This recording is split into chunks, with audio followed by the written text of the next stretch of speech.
Ric Bucher, thank you so much for joining us. How you doing? I'm good. I'm good. I like all the background, man. You guys do it up right. Yeah, man, appreciate it.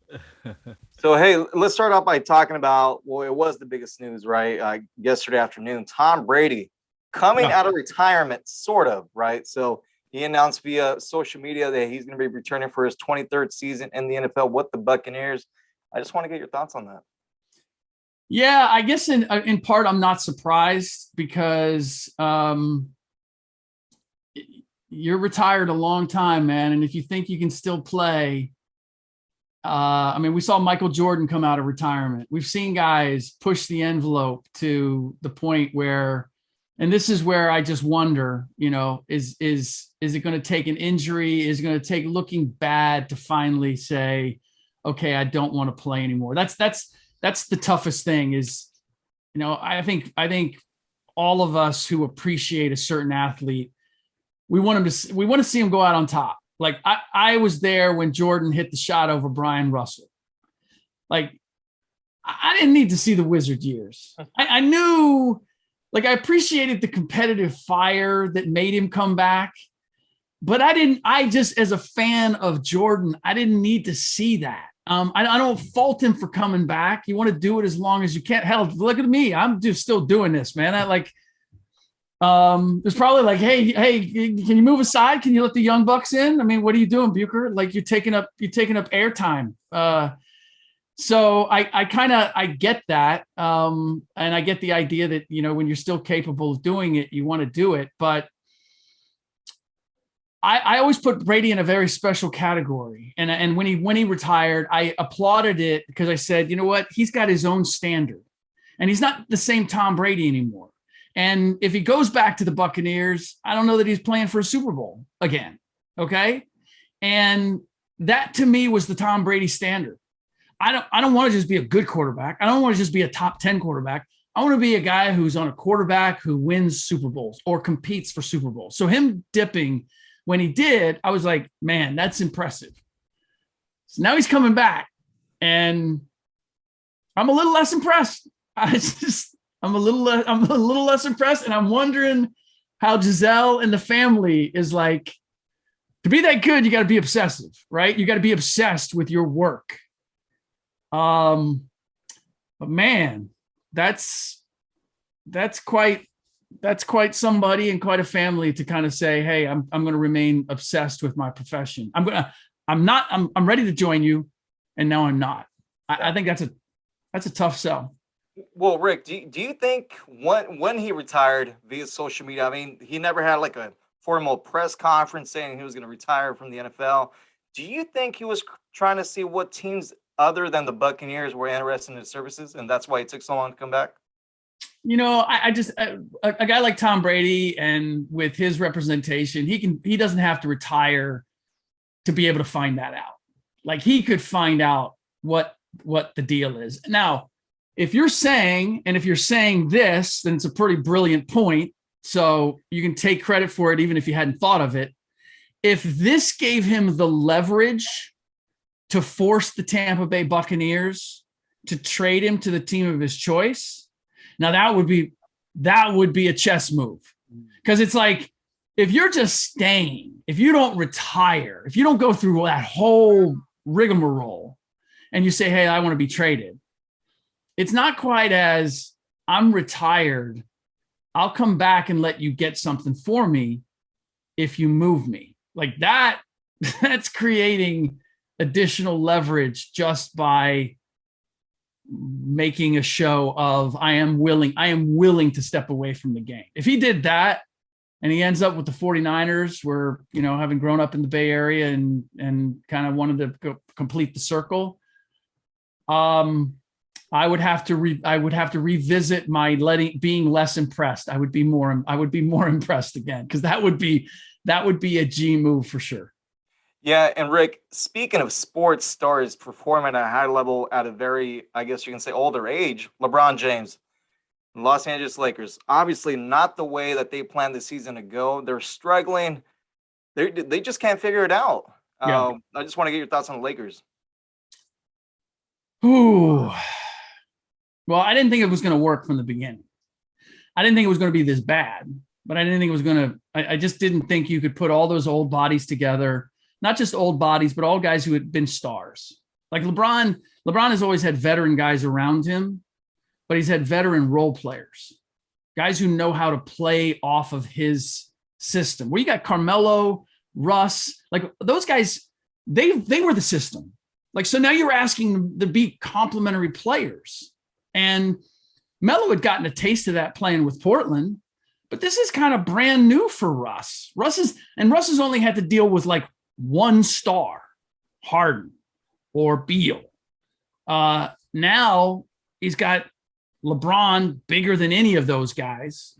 And he's got to accommodate all the other pieces that they have. And I just didn't see how defensively they were going to be able to do it because the game has gotten so fast. It's so up and down. And I look at their players and I mean, who are their best defensive players? Avery Bradley? You took him off the slag heap. Dwight Howard aged like 5 years in one. Yeah. Crazy. So, and LeBron is like, I mean, they really have followed his lead. LeBron's like, I'm not wasting any time playing defense. I'm going to score and I'm going to go look for my shot. And everybody else is like, okay, we are too. Malik Monk, Carmelo, Russ, like, and you're just not going to beat the best teams that way or a lot of teams that way. Well, Rick, before I pass it over to the other guys, I was going to say, man, we got 4 guys on this and we got 2 guys talking. What's up? Rick, I got to take advantage of you being on here and I got to talk NBA with you. So look, I'm a Laker fan. So ultimately enough, who is? Oh, God bless you. God bless you. But you know what? You're like, you have the Kobe in your background, right? Yeah. So you tell me, are you a LeBron guy? Are you all in on LeBron being a Laker?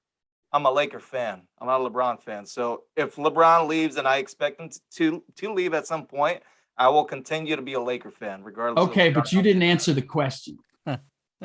Like, because most guys that and most Lakers fans that I know, like they appreciate that LeBron came, they appreciate that he won a championship, but they don't feel like he's a Laker. Ooh. They feel like there's a little bit of mercy, like you came to us because we got the brand and you wanted to be in LA. Mm-hmm. And being a Laker great, there's a little bit more to it than that. Like Kobe, Magic, Kareem, James, like those guys are Lakers for life. Yeah. Look, LeBron's not that. LeBron is like Laker adjacent. Yeah, no, look, I like LeBron, but I love Kobe. I love Shaq. I like, Magic. So LeBron.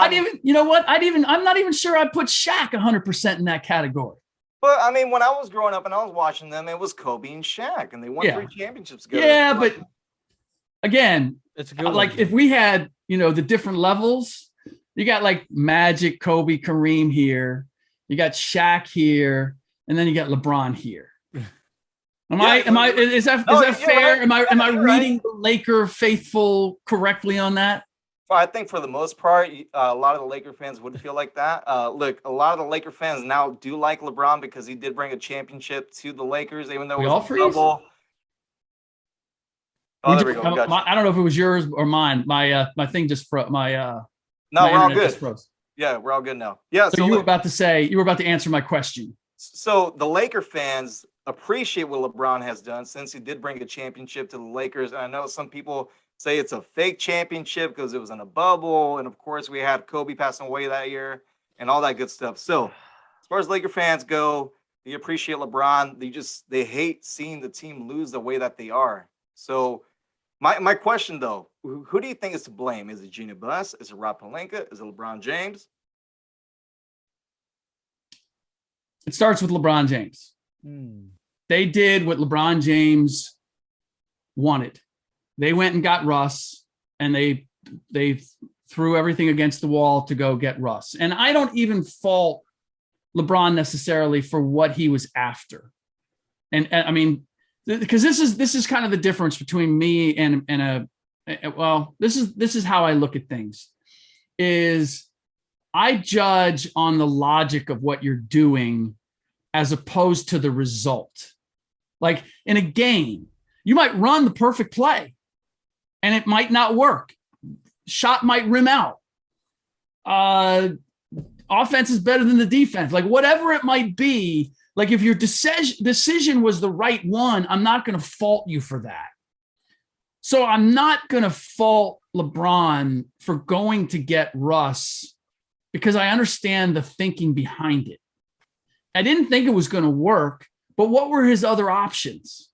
Like, I don't think that last year's team would have gotten any closer to winning a championship this year. So I get it. I mean, I suppose like they could have made just a couple of tweaks. Don't let Caruso go. Move Taylor Horton-Tucker instead. Just a couple of little things that they could have done where I think they, you could get in a couple of old guys. You didn't have to get every possible old guy like Trevor Ariza. In fact, I had a scout told me he was talking to one of the Lakers and the Lakers said, so what do you think about our team? He goes, man, you guys would have had a hell of a team in 2015. Problem is, it's not 2015. It's 2022. So that's kind of where they are now.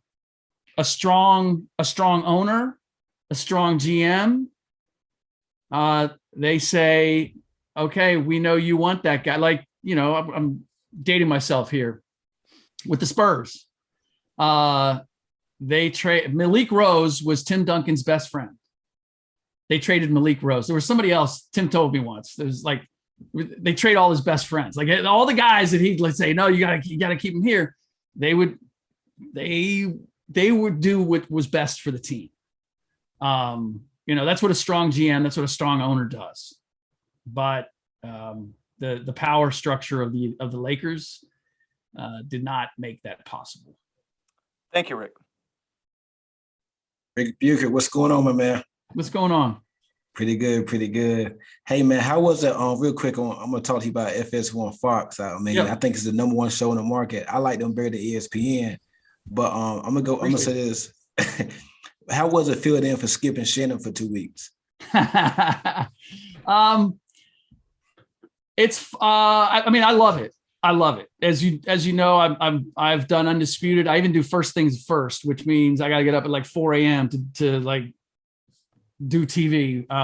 So I love having the opportunity to do it. The one thing they have, so like I'm working remotely. I basically shoot this. I think you can see the camera, the lights, the TV lights. Like I got the whole setup behind me. It looks like I'm in a studio. I'm in my house.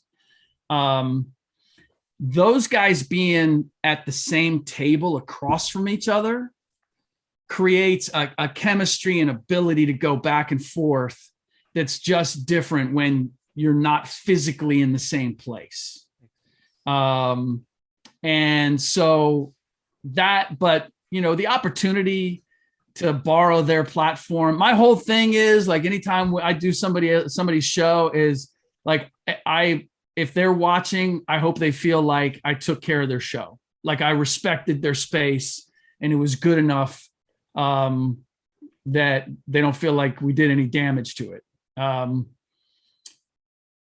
of my co-hosts positions, I don't know if we accomplished that or not, because he was a little off the wall, but no, I absolutely, I love doing that. First Things First. I really love doing Speak for Yourself too, because I just gotten to know Acho and Marcellus, and I just think we've developed a really good chemistry, and that's what makes it fun. And when you can be yourself, and when you can go at each other, you see it with Shannon and Skip, right? The best shows have that, and I think that's where Fox and FS1 has it over ESPN. Having been at ESPN for 14 years, They really don't know or don't know or don't care about developing chemistry. Mm-hmm. Like, I'm sure you guys watched NBA Tonight. Like, Greg Anthony and Tim Legler did that show for like 7-8 years. Those guys never developed an iota of chemistry. Like, you can't remember. There's not a single memorable exchange that you can think of that they had. And it's not either of theirs fault. It's just, you got to find those combinations that work. And I think FS1 has done a great job of that. Yes, I completely agree there. I had a chance to meet up with Chris Broussard over the weekend in Charlotte at his summit, his preaching summit. Really good guy, man. I just want to ask you, how's your relationship with Chris, and give me a little bit of back. How is he like behind the scenes?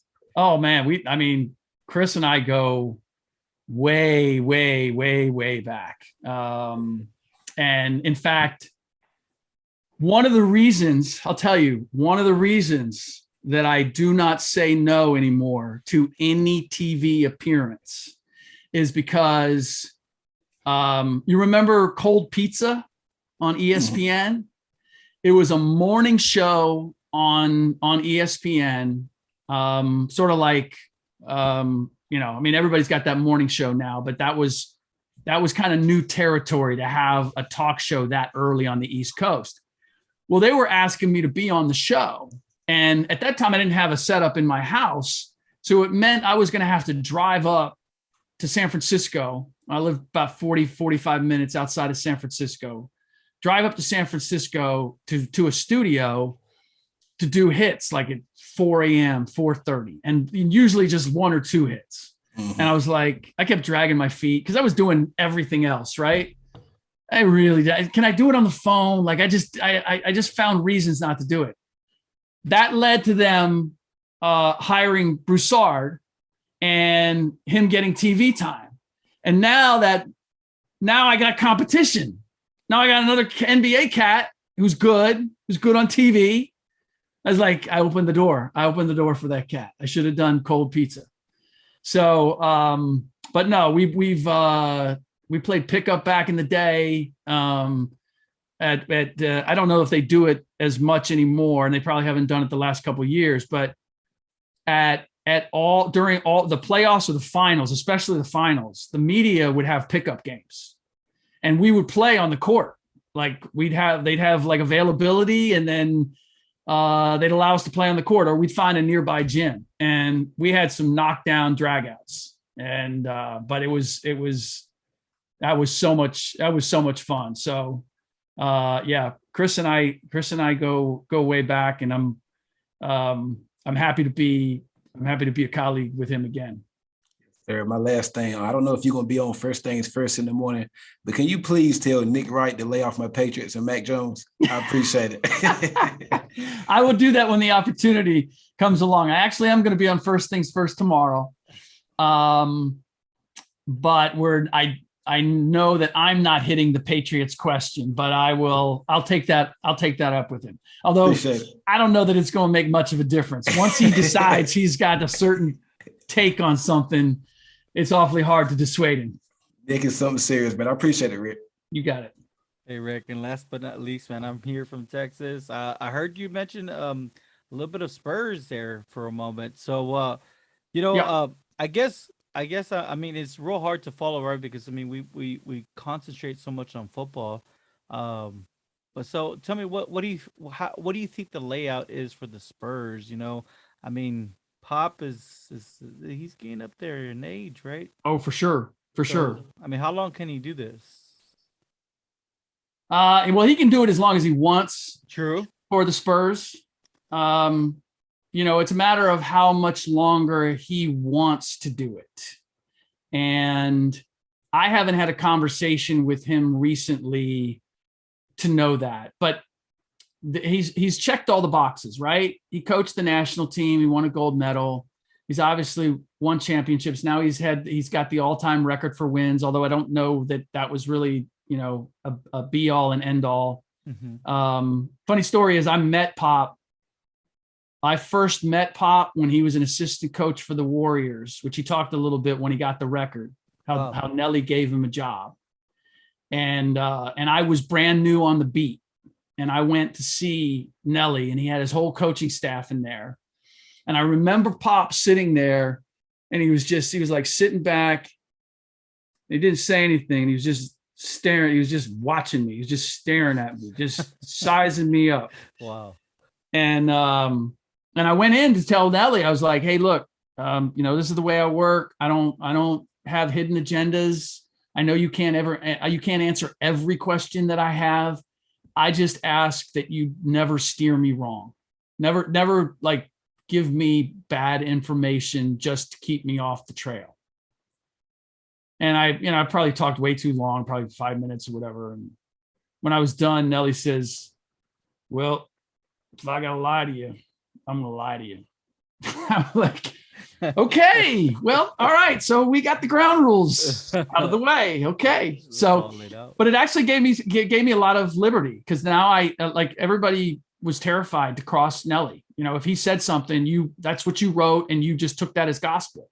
And I'm like, dude, you told me it's not necessarily true. So if I get a contrary opinion or take or whatever, I'm going to roll with it. I'm going to at least give it equal time. Yeah. And so, anyway, but that was the beginning of my relationship with Pop, and we got to know each other really, really well over the years. When they played the Knicks in the finals in New York, their first championship in the lockout shortened year, 98-99. Mm-hmm. They had a dinner at a restaurant. It's the chef's table, where they put a table in the kitchen, and the chef just brings out dishes that he's making. They're not on the menu or whatever. He took the whole team there, and he invited me to go with them. And so I had an opportunity to sit there with them in the middle of that series and experience that. And that was when, like, you could do something like that. And if you did that today and you didn't write about it, or you didn't take video, or you didn't, like, I probably told that story 2 or 3 times that I had that experience, and because I cherished the relationships that I developed, in that we could do something like that. And it wasn't all about me just trying to advertise everything that I got. Steve Kerr was on that team. Like, there's a lot of guys that were on that team that, like, I've had, lasting relationships with. So, but to answer the big question, like with the Spurs, boy, I don't know, man. I like the expectation is so high because of the Tim Duncan era, right? And everybody's like, how do we get back to being that? And San Antonio defied everything about a small market in being a sustained champion. Did that. And having a guy like Pop and like that whole model, I don't know how you recreate that. I wish I could tell you that, like, it's going to be there again around the corner, but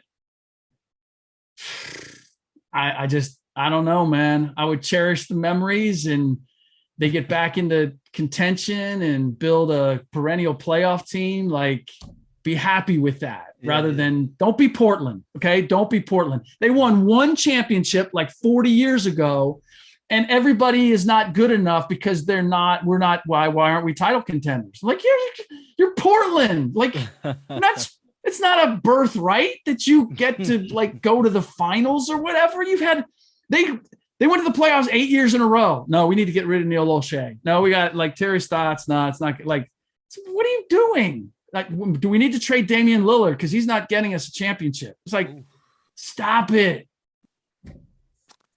Yeah, for sure. By the way, you were asking me how I did my thing with Greg Jennings. Yeah, that was actually good. I was going to transition to that. So I just gave you an example with my man.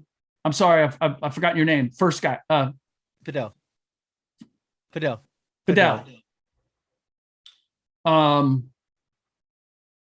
By asking about the Lakers. Yeah. And where he has, like, Shaq and LeBron as far as a Laker thing. Like, it's figuring out where somebody's personal interest lies. Okay, all right. And just tell me about that. Interesting. And Jerry West actually is the first one I heard say this. And I don't know that he's always held to it. But Jerry, I was always impressed, at least when I first met Jerry. He would always ask more questions than talk.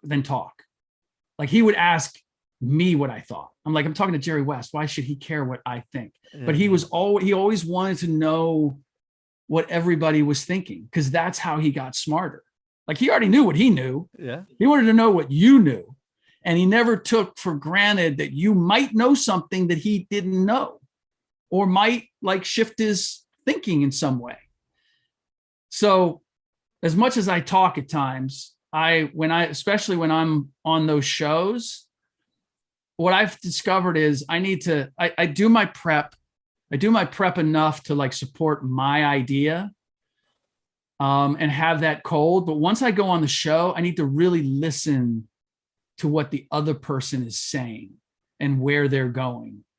Because one, I can find the flaws in their argument if I'm listening really carefully. And two, I can tell like what they're passionate about if I want to raise the energy of the show, like go back to a certain something. And so that's one of the secrets, you know, that's one of the things that I've had to learn to do, which is listen, you know, and listen on live TV and trust that I'll figure it out once I've heard what they have to say. So just so our audience understands, it was pregame, right? We were talking. I said, hey, you know, I love your style, Rick. Like, you know, it's something obviously that you cultivated. Maybe I can ask you about it. And the question was, how is it that you can bring out somebody into story mode, right? And storytell, because you do an awesome job with that. And because you get, like you said, you're able to get your message out. But I mean, you do such a great job as far as listening to, you know, whether it be the host or one of your, you know, co-hosts with you. And I mean, you guys are able to have an awesome dialogue. I think with the Aaron Rodgers, I think I saw you recently with Aaron Rodgers and Greg Jennings. And man, you brought out the best in Greg Jennings, and Greg Jennings was, you know, speaking very passionately about. Yeah. I think the topic was, is he trying to fix his villain personality? It was something along those lines, you know. But I did hear you say something about Tom Brady, which I kind of want to piggyback now that we kind of cleared that out of the way.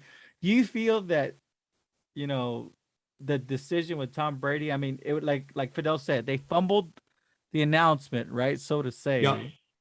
But then he cleared it up and he did make a post. But then we see this Cristiano Ronaldo, right, the famous soccer player, like ask him, "Are you really done it?" He's like, "I don't know," right?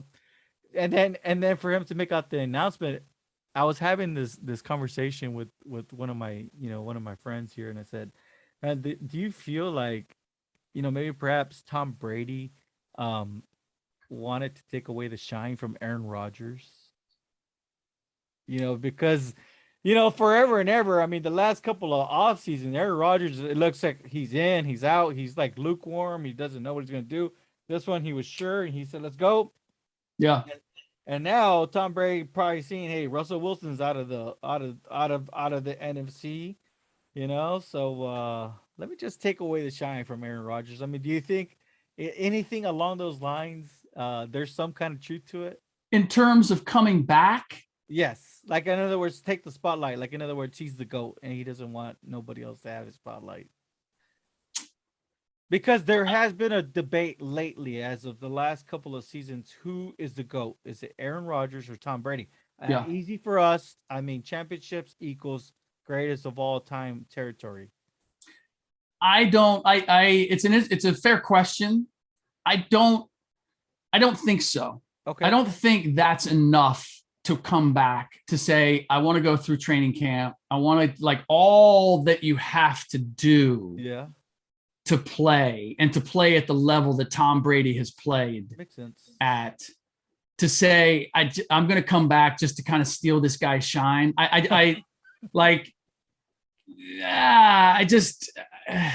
Maybe that was an element in it, and I don't know, but I don't think that could be the driving. I don't think that can be the driving force. I think he looks at, I'm still really good at what I do.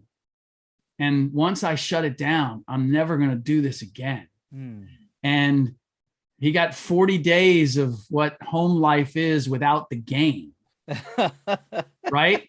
Yeah. And said, man, and this is what every athlete, I mean, it's why so many of them go into TV and broadcasting, because it's the closest thing to being doing live TV is the closest thing you can get to the pressure of being in a game and performing. I mean, other than, acting or, whatever, but live TV, live radio, any of that stuff, like it's got a little element of that, and you're still close to the game.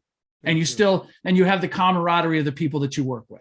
So it does replicate in a very faint way. It's not, I mean, shoot, I just think about, I played in college. Like there was nothing like getting up for a college game, right? Or even high school. My son just played in the state championship. I vicariously watching him, like, and his team go through that march. And my daughter's playing basketball now in college, and she's a redshirt, so she's not playing, but she's like, I'm seeing all of that. That, man, there is nothing like being in the arena, the man in the arena, the Brady's thing. Like there's no replacing the high and how much that consumes you. And so I get it. Like he had 40 days where he's addicted to football. They pulled the plug. He went cold turkey for 40 days. He said, hit me. I need a fix. I got to go back to it. I love it. Okay. Last question, I guess, and then I guess we can call it a night. Tell me, what do you think will be one of the bigger storylines when the whole free agencies settle down? What's gonna be the one? What's gonna be the biggest storyline? Well, this is a little bit of home cooking. I'm really interested to see. Cincinnati has invested a lot in their offensive line, which I was really excited to see. Yeah. Because I thought that Joe Burrow was a magician in getting. I mean, you get sacked 9 times against the Titans, and you still win a playoff game on the road. Incredible. And so you give him a little more time. Man, I can't wait to see what that, because my thought was it was a nice run. You're not going to surprise anybody next year. The schedule is going to be tougher. Like no expectation that they could get back there. Now I'm like, okay, maybe they won't get back there, but I think they could still be a force. And the other thing is, like, you got all these guys signing. That's what cracks me up every year, man. Like, who isn't taking Jacksonville's money right now? Everybody. They're signing everybody, right? Yeah, that's crazy. They're not going to be any better. Like, guys are just going to get paid. I did see somebody say, like, man, Jacksonville has 4 number 3 wide receivers. I was like, oh my God, I think they hit it right in the butt. No state taxes. No state taxes. Yeah, no, I know. I mean, but it always cracks me up in free agency. Like, we see teams that spend a ton of money, and we're like, ooh, they're going to be really good. It's like, no, you know what? What I believe is, I mean, certainly you have to have a certain level of ability at the skill positions, but man, you need depth. Like, whether you're one of the teams left standing at the end, is, can you function? How well can you function if you lose 2 of your offensive linemen? If your number 1 wide receiver is out, like, is your quarterback good enough to make that number 2 a threat? How's your running game? How's your coaching staff in adjusting from week to week? Like, it's the whole package. And we kind of sometimes we get lost with the eye candy, with the really good top players. And I just think, again, we never talk about the line play. Freaking that's where the games are won or lost, man. The line, defensive and offense, makes everybody look better. Defensive line makes your DBs look better. Offensive line makes your running back and your quarterback look better. But we don't talk about those guys because they're the big fat guys who never get interviewed. Well said. Well, Rick, I appreciate your time with me. Pleasure.